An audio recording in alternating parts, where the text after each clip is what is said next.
Now, what is consumer equilibrium? Consumer equilibrium is a state. Consumer equilibrium is a situation where consumer spend his given income on the consumption of one good or on the consumption of two goods in such a way that he derives maximum satisfaction and he feels no urge or no desire to change. Consumer market में एक good purchase करे, दो करे, 10 करे, 50 करे, उससे हमें को फर्क नहीं पड़ता, लेकिन सिंप्लीफिकेशन के लिए we are taking one and two goods. Consumer अगर मार्केट में जाता है तो एक गुड परचेज करे या वो दो गुड्स परचेज करे, इस तरीके से परचेज करे कि उसकी जो सेटिस्फैक्शन है वो उसके जब तक प्राइस के बराबर ना आ जाए तब तक वो अपनी इनकम स्पेंड करे, और उसके बाद उसकी और डिज़ायर ना हो खर्च करने की, तब हम क्या बोलेंगे कि consumer is in equilibrium. So the state of consumer equilibrium is where consumer spend his given income on the consumption of one good or on the consumption of two goods in such a way that he feels no urge to change and his satisfaction becomes equal to price. That is a simple definition for consumer equilibrium, right? Consumer equilibrium में हमने फिर देखा था कि start जो किया था कि there are two approaches. Cardinal approach. What do you mean by cardinal approach? What is another name for cardinal approach? Utility analysis. Utility approach या utility analysis. And what is another approach? Ordinal approach. Ordinal analysis. Ordinal approach और indifference curve approach या ordinal analysis या indifference analysis कुछ भी कह लो. Indifference curve approach. This theory was given by Professor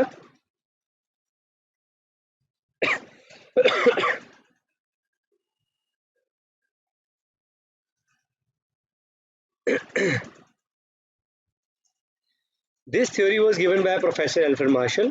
He was a very known economist. आपने statistics के भी पढ़ा था कि Professor Alfred Marshall जो हैं, the Professor Alfred Marshall, he gave the theory of law of demand as well, and he gave the theory, इसने criticize किया था एडम स्मिथ की theory को, and he gave the theory, क्या theory दी थी Alfred Marshall ने कि material well-being भी होना चाहिए, human welfare भी होना चाहिए.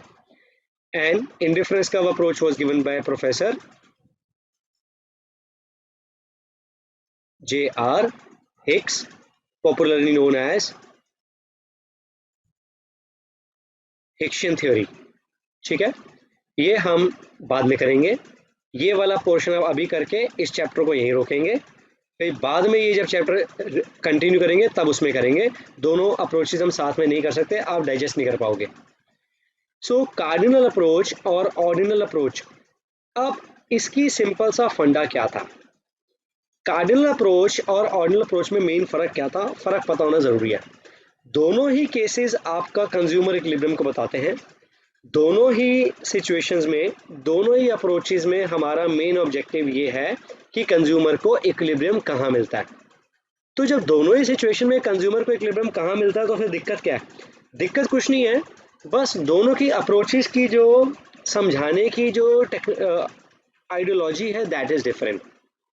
कार्डिनल अप्रोच या यूटिलिटी अप्रोच में एल्फ्रेड मार्शल कहते हैं कि जो सेटिस्फैक्शन है, सेटिस्फैक्शन को अगर हम मनी की टर्म्स में कन्वर्ट कर दें, although satisfaction is a psychological concept, you can not measure the satisfaction in terms of money, still assumption base है कि एल्फ्रेड मार्शल कहते हैं कि अगर हम सेटिस्फैक्शन को, यूटिलिटी को मनी की टर्म्स में कन्वर्ट कर दें तो फिर हम उसको प्राइस से कंपेयर करके इक्विलिब्रियम कंडीशन निकाल सकते हैं. ठीक है, तो according to Alfred Marshall, satisfaction can be measured in terms of money so that we can calculate the consumer equilibrium part. Ordinal approach में प्रोफेसर J.R. Hicks कहते हैं, he somehow criticizes the Alfred Marshall.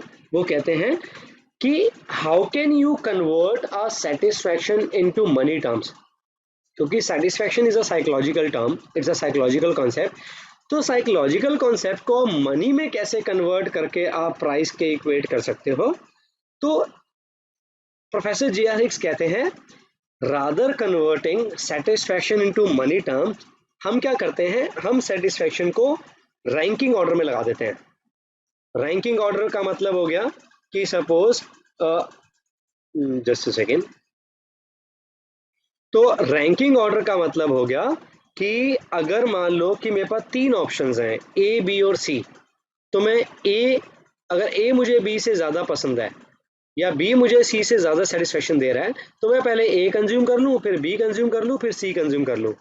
तो according to professor J R. Hicks, according to professor J R. Hicks, ordinal approach या indifference curve approach का जो main ideology थी, that was कि हम सेटिस्फेक्शन को रैंकिंग ऑर्डर में लगा दें। हम रैंकिंग ऑर्डर में सेटिस्फेक्शन को लगा के फिर उसे कंपेयर करें इक्विलिब्रियम के लिए।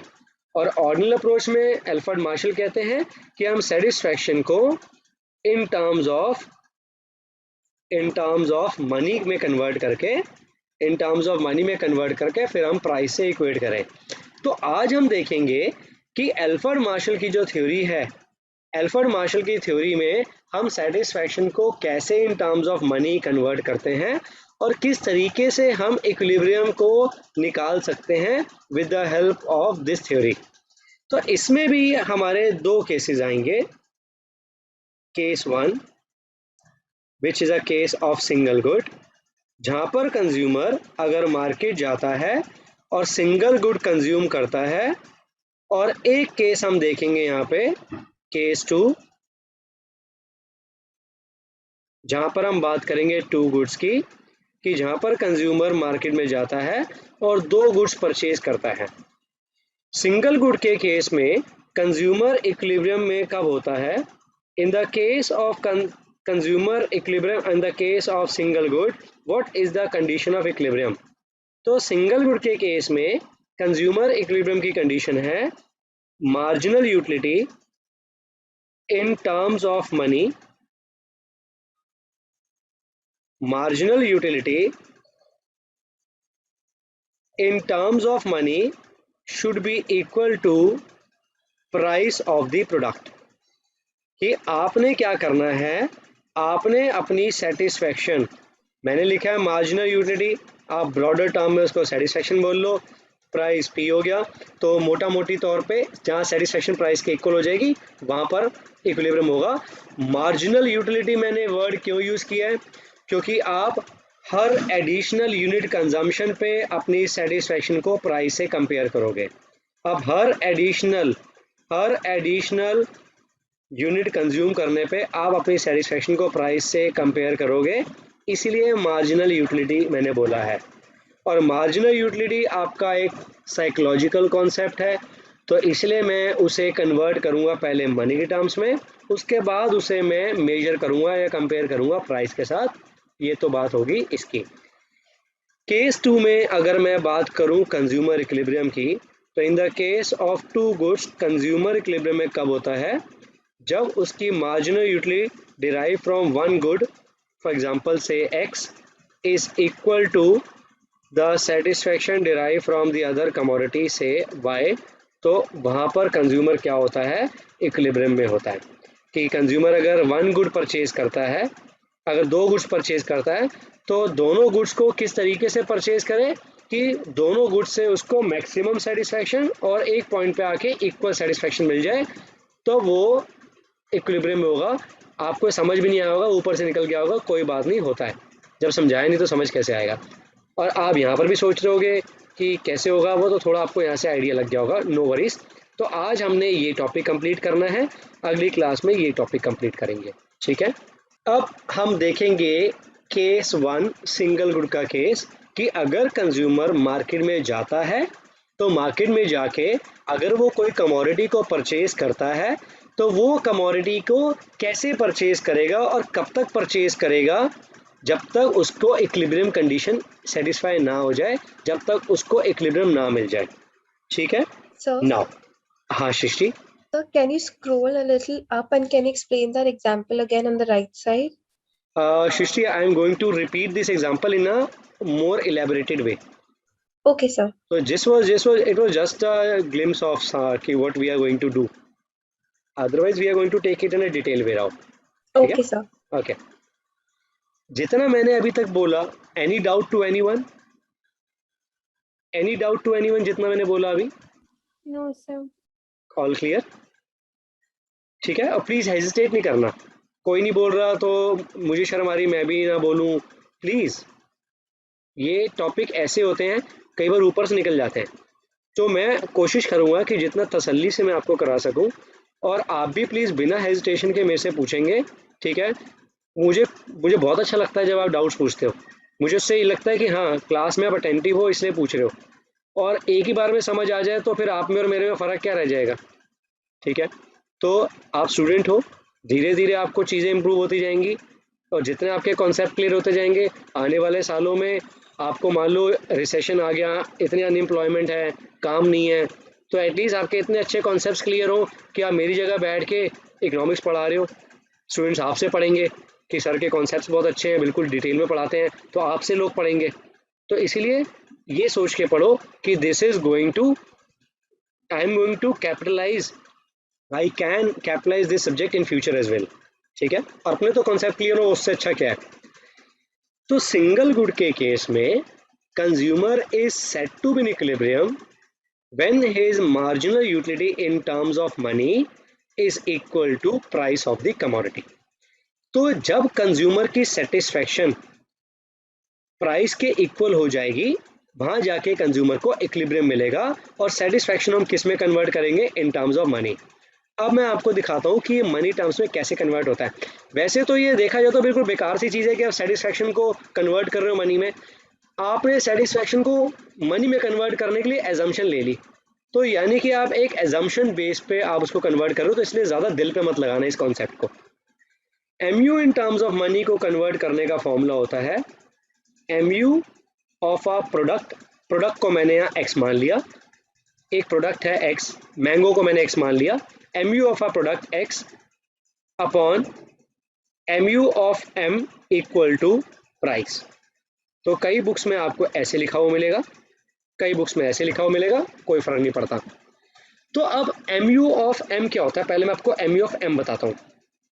What is M U of M?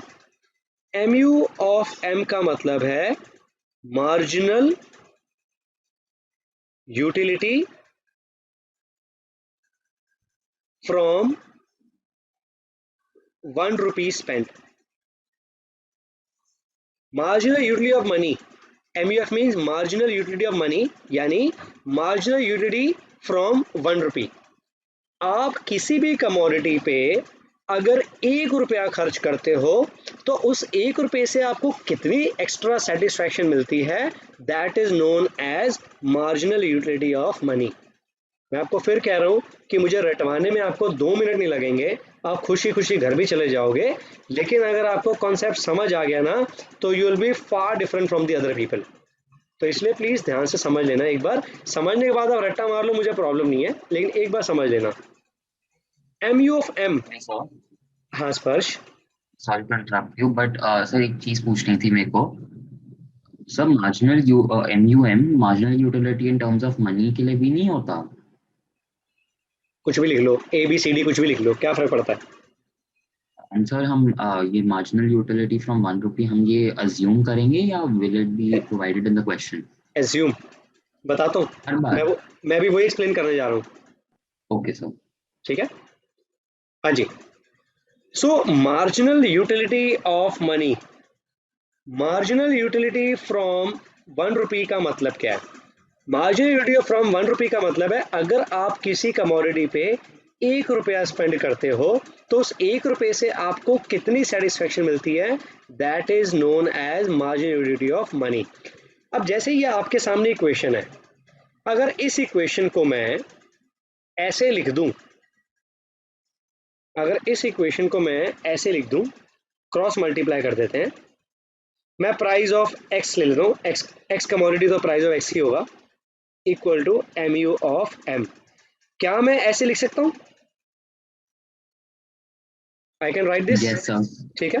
Now अब सपोज अब मैं आपको एजम्पशन दे रहा हूँ, एजम्पशन ले रहा हूँ। नाउ लेट्स सपोज कि x commodity, now let's suppose आपकी एक्स कमोडिटी, ठीक है, तो MU ऑफ एक्स आपने मान लो एक यूनिट ऑफ एक्स परचेज किया और एक्स यूनिट परचेज किया या कंज्यूम किया, तो एक यूनिट जब आपने एक्स का कंज्यूम किया तो आपको जो सेटिस्फैक्शन मिली दैट वाज 100 यूटिल्स, ठीक है। तो आपको सेटिस्फैक्शन कितनी मिली? 100 यूटिल।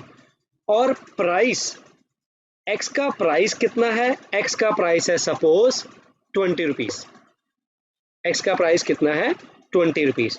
तो अब अगर मैं यहाँ पर एग्जाम्पल लूँ, मैं इसी एग्जाम्पल को यहाँ पर लूँ कि MU of x, MU of x कितना हो गया?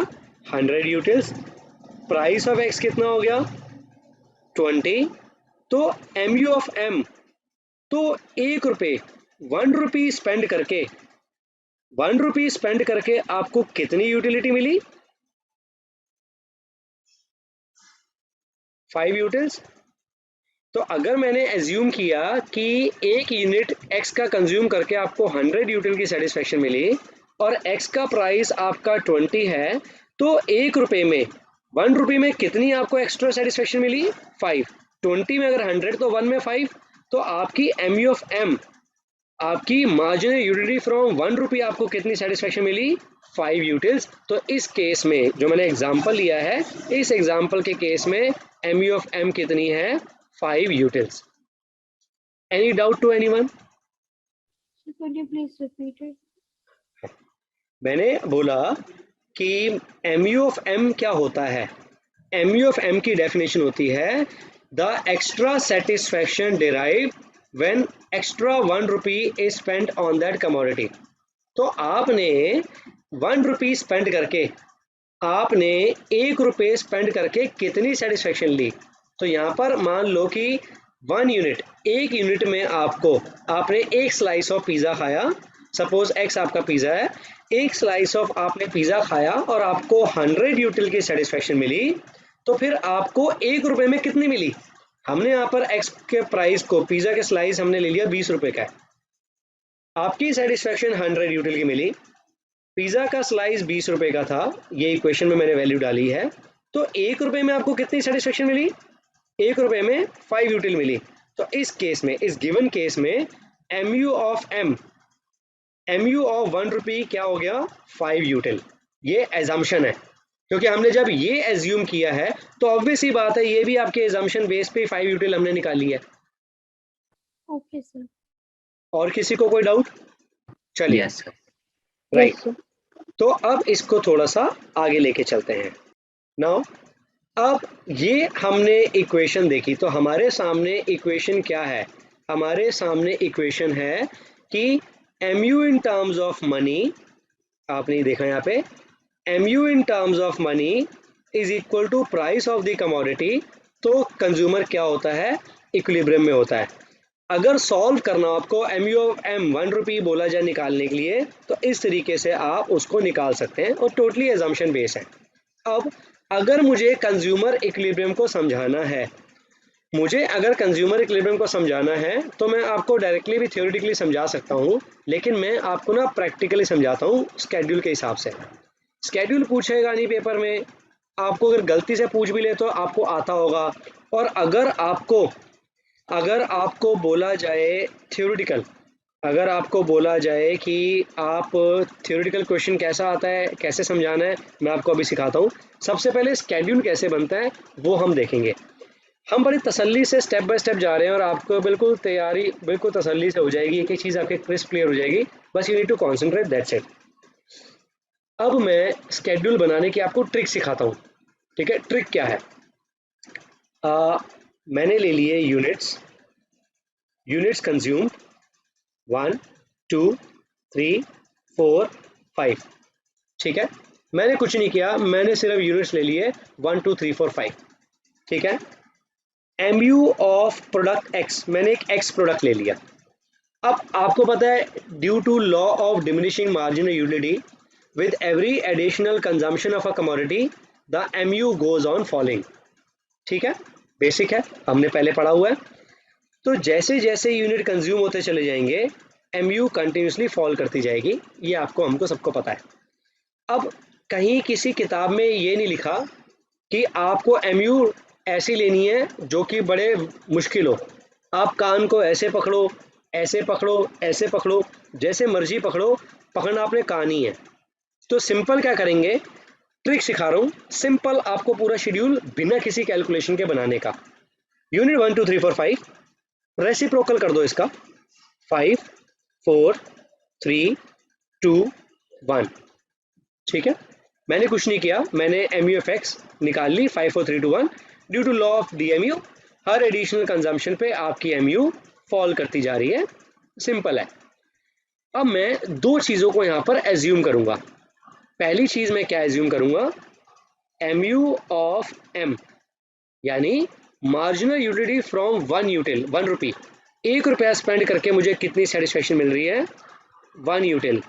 तो ये मैंने सिंपल एज्यूम कर लिया कि 1 रुपया, जैसे हमने यहाँ पर 5 यूटिल निकाला था एजम्पशन बेस पे, तो यहाँ पर हमने क्या एज्यूम कर लिया कि 1 रुपी, मार्जिनल ऑफ M का मतलब है 1 रुपी, 1 रुपये स्पेंड करके हमें कितनी सेटिस्फेक्शन मिल रही है, 1 यूटिल। This is your assumption base.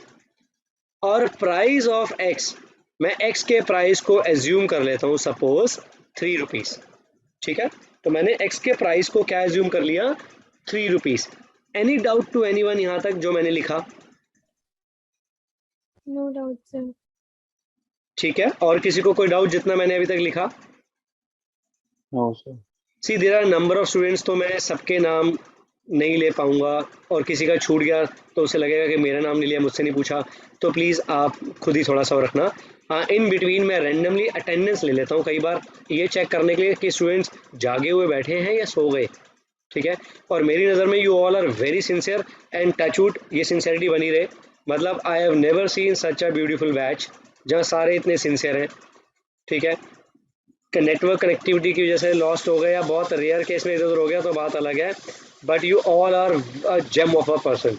मतलब मज़ा आता है आपको पढ़ाने के लिए, और मैं वेट करता हूँ कि कब 12 बजे और मैं आपको ऐसी चीज़ पढ़ाऊँ जो कि आपको एक्चुअली में जो आपके लिए अच्छी हो। नाउ, तो ये मेरे पास दो कॉलम्स हैं सिंपल टर्म्स में। अब मैंने क्या करना है, मुझे क्या निकालना है, मुझे निकालना है आपका MU in terms of money, क्योंकि ये जो आपको गिवन है, ये MU ऑफ X जो गिवन है, ये MU ऑफ X आपको सेटिस्फेक्शन यूटिलिटी गिवन है, लेकिन इस यूटिलिटी को मुझे किस में कन्वर्ट करना है, इन टर्म्स ऑफ मनी। और आपको जैसे मैंने यहाँ सिखाया, MU in terms of money कैसे कन्वर्ट करते हैं, ऐसे कन्वर्ट करते हैं। तो मेरा अगला कॉलम क्या बन जाएगा, MU of X upon MU of M। तो MU of X upon MU of M से मैं क्या करूँगा, मैं अपनी सेटिस्फेक्शन को मनी की टर्म्स में कन्वर्ट करूँगा। तो पहले केस में MU ऑफ X क्या है, 5, MU ऑफ M को मैंने क्या मान लिया, 1 यूटिल, तो 5 अपॉन 1 5। 4, अगले केस में MU ऑफ X क्या, 4, MU ऑफ M क्या, 1 यूटिल, तो 4 अपॉन 1 4, 3 अपॉन 1 3, 2 अपॉन 1 2, 1 अपॉन 1 1। तो ये मेरा क्या निकल के आ गया, MU in terms of rupees. यानी MU in terms of rupees का मतलब है मैंने अपनी सेटिस्फेक्शन को इन टर्म्स ऑफ मनी में कन्वर्ट कर लिया। एनी डाउट टू एनीवन इस कॉलम में? इस कॉलम में किसी को कोई डाउट है? No, sir. Very good. X का प्राइस हमारे पास गिवन है 3 3 3 3 3। तो आप में से मुझे कोई बताएगा कि कंज्यूमर किस लेवल ऑफ यूनिट पे इक्विलिब्रियम में है? At what level a consumer is set to in equilibrium? So third unit. Third.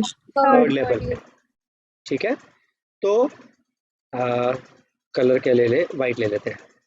ठीक है, तो at third level of unit consume a consumer is set to be in equilibrium. तो consumer third level पे equilibrium में क्यों है?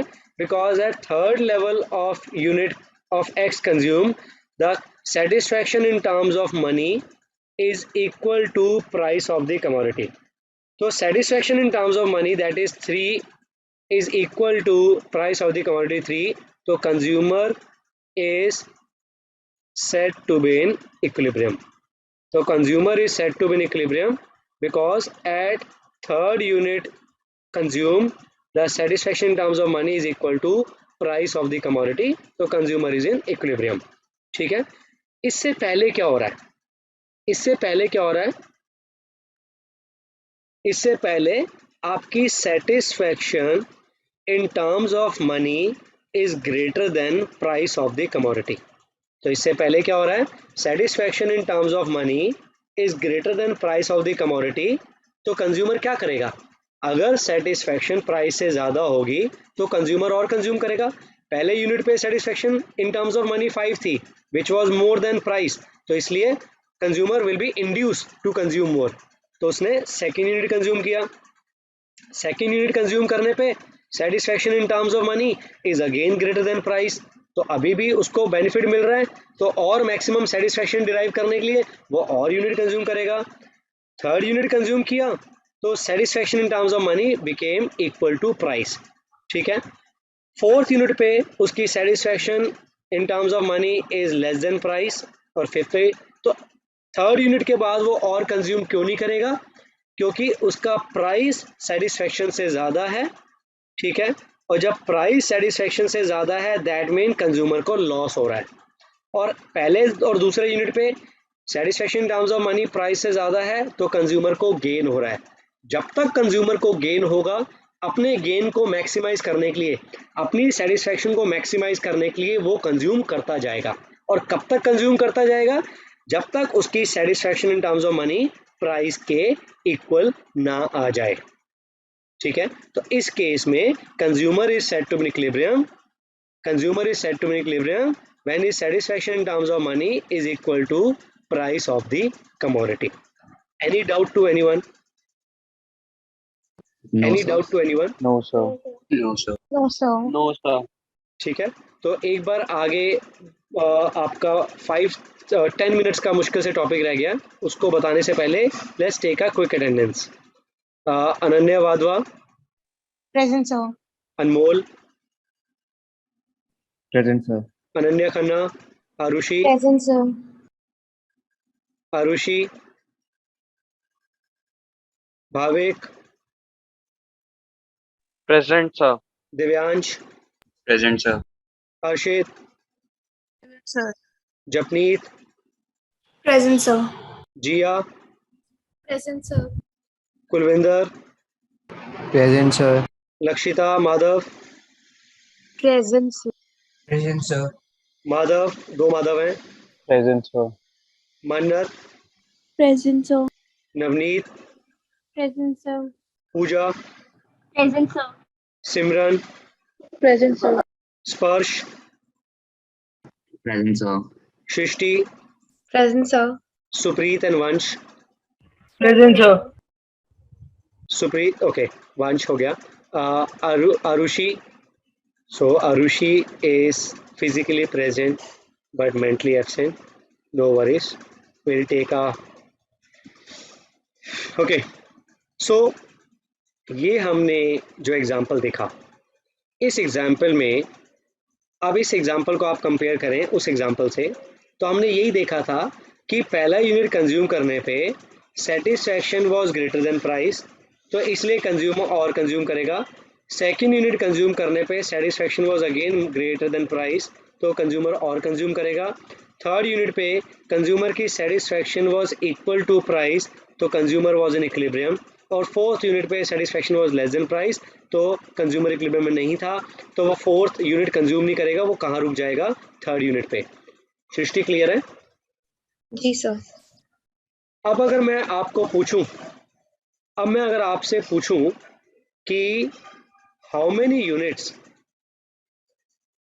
इस example में how many units a consumer is going to consume,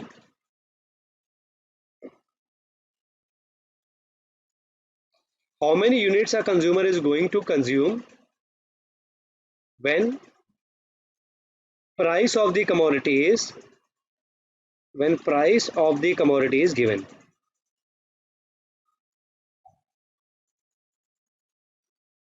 Arushi, Arushi. So how many units a consumer is going to consume when the price of the commodity is given? अगर मैं आपको इस केस में पूछूं कि आप कितने यूनिट कंज्यूम करोगे अगर कमोडिटी का प्राइस गिवन है, तो आप क्या बोलोगे? Consumer will consume how many units? 3 units. So consumer will consume 3 units of the commodity when the price of the commodity is 3, क्योंकि 3 units पे उसकी mu in terms of money is equal to price। ठीक है। और अगर कोई आपसे वैसे ही पूछ ले, अगर ये क्वेश्चन बिना शेड्यूल के पूछे कि how many units a consumer is going to consume when the price of the commodity is given, तो आप क्या लिखोगे? A consumer is going to consume that many units of goods where his marginal utility in terms of money,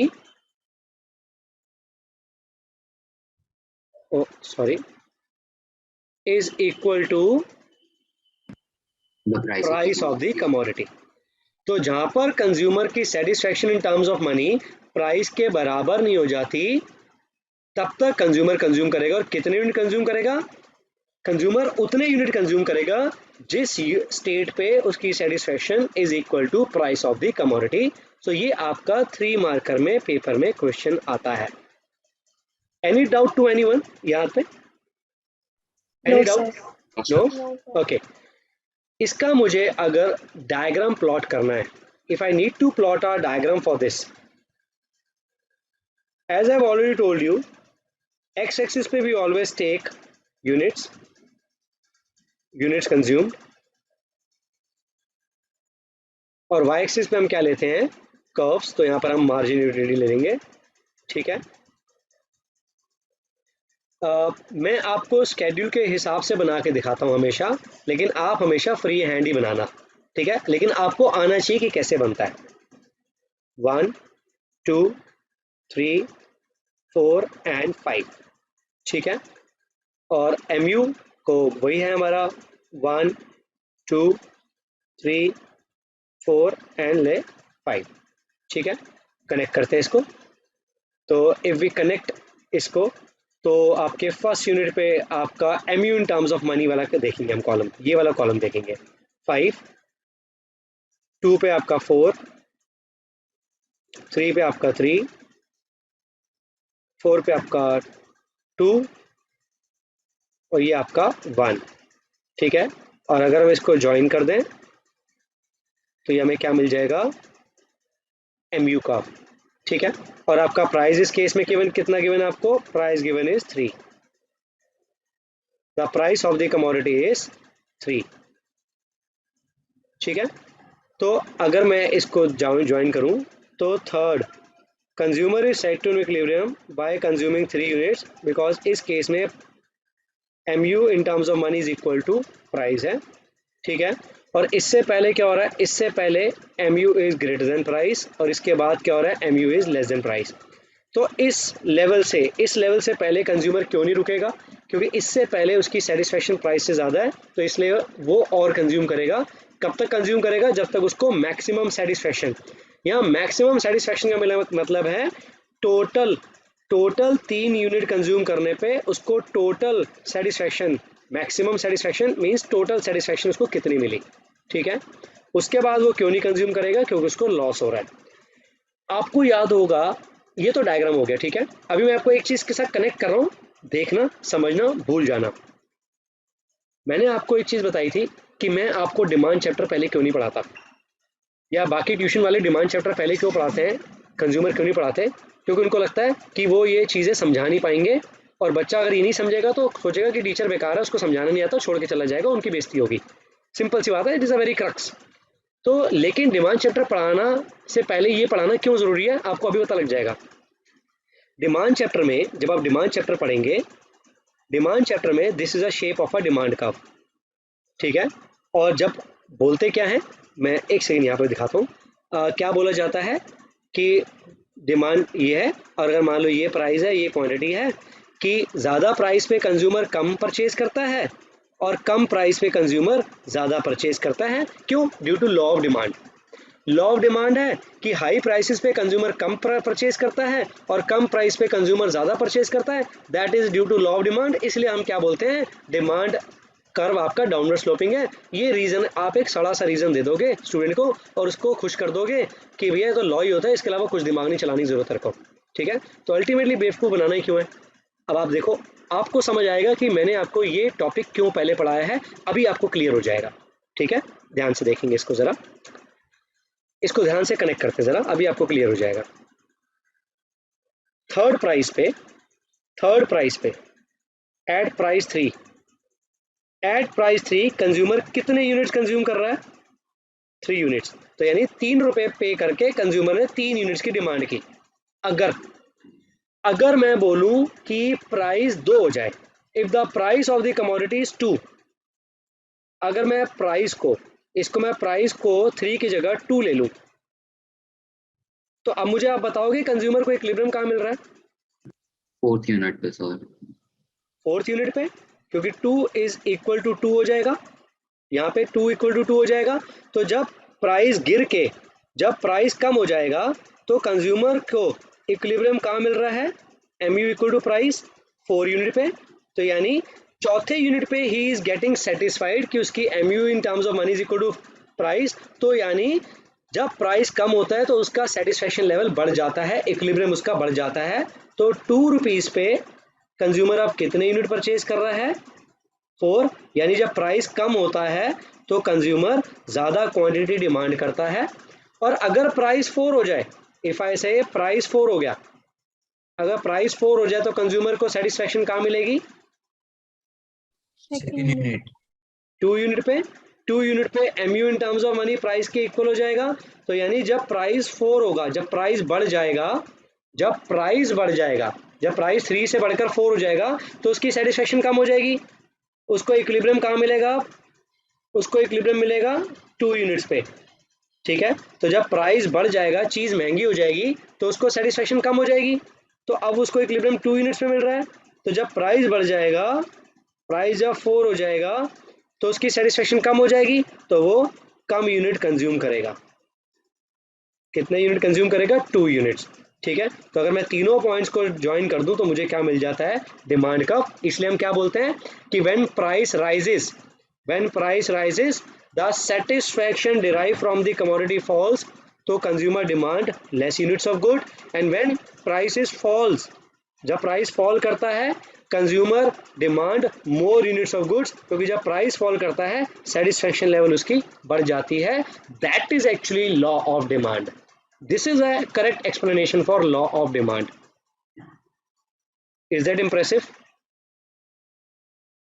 स्पर्श, Yes, sir. ठीक है। Yes sir. Got the logic, आप लोगों को लॉजिक Yes, पता sir. लगा कि डिमांड होता क्या है। अब आप अगर आपके फ्रेंड्स जो डिमांड पढ़ चुके हैं, आप उनको बोलो कि ये पूरी एक्सप्लेनेशन समझा दें, 99.9% आपको समझा ही नहीं पाएंगे, क्योंकि उनको ये पता ही नहीं चलेगा कि हुआ क्या। वो आपको सिंपल एग्जांपल देंगे, लॉ ऑफ डिमांड, प्राइस बढ़ता है वो, इसके अलावा they won't be able to tell. तो इसीलिए this makes a difference between those people and you people, कि आपको अब ये समझ आ गया ना। अब अगर मैं इसको मिटा दूं, अगर मैं इसको रब भी कर दूं और अब मैं आपको बोलूं कि क्यों होता है और अब आप भूल जाओ इस चीज़ को, तब भी आपके बैक ऑफ माइंड रहेगा ये इस वजह से होता है।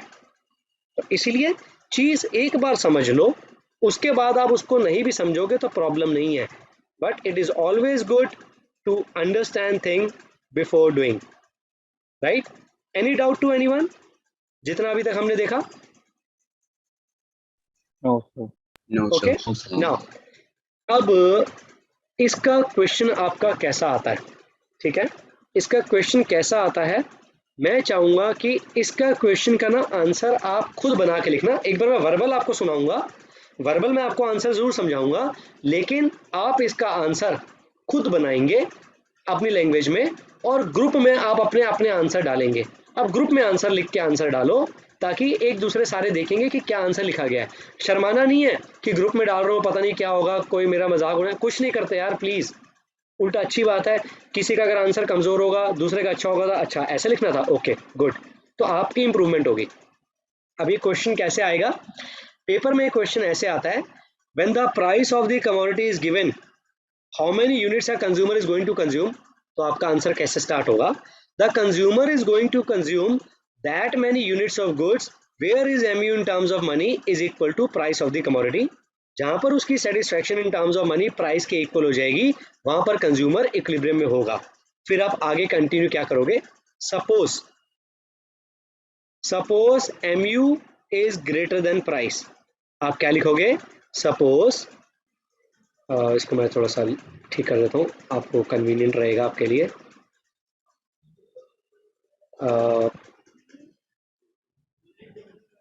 ठीक है, तो अब अगर मैं आपको बोलूं कि suppose MU is greater than price, अगर आपका MU प्राइस से ज्यादा है तो it mean suppose when MU is greater than price it implies that the marginal utility derived from the given commodity is greater than price of the commodity. So this will induce the consumer to consume more units of commodity.